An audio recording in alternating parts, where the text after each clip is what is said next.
Assalomu alaykum tadbirkor akalarimiz va endi tadbirkorlik qilmoqchi bo'lgan akalarimiz, sizlarga jiddiy va foydali bo'lgan videoni taqdim etmoqchiman. Bu nima desanglar, o'sha ko'rganlaringizdek qadoqlash moslamasi, ya'ni strichlab beradigan moslama. Buni qayerlarga qo'yasiz deganlar uchun buni xizmat ko'rsatish qilsanglar ham bo'ladi. Xohlasanglar xizmat ko'rsatish qilinglar, shunaqa qadoqlab berish xizmati.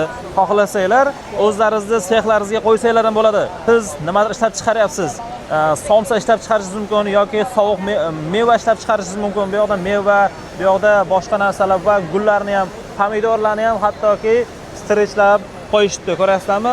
Xohlasanglar mevani ham shunaqa strich meva yetishtiradigan bo'lsangiz, shu apparatdan bitta olsangiz bemalol ishlatish mumkin. Va bu yoqda mevalarni ham strichlab bersa bo'ladi. Pro, go. Hozir bitta yana ko'ramiz, mevani qanaqa strichlaydi. Bu yerda ko'rinar ekan apple, nuts, tomato tanlar ekanda. Pack degani paketlar deganida. Ko'rasizlarmi?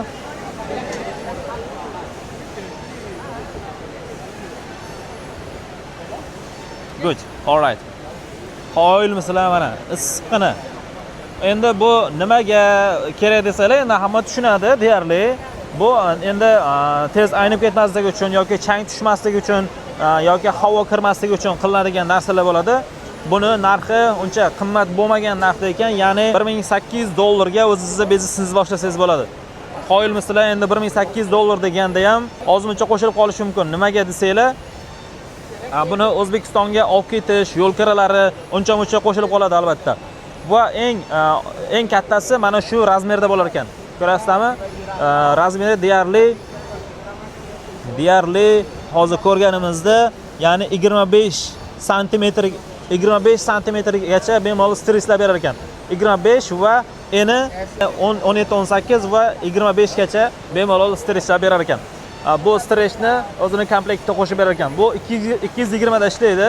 Agarda sizga ham shunaqa apparatlar kerak bo'ladigan bo'lsa, avvalo like bosib qo'yasiz, keyin obuna bo'lib qo'yasiz va pastdagi raqamlarga aloqaga chiqsangiz, osongina yetkazib beramiz sizga.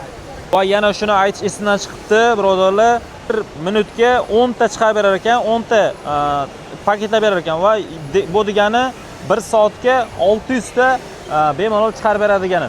Qo'yilmisizlar?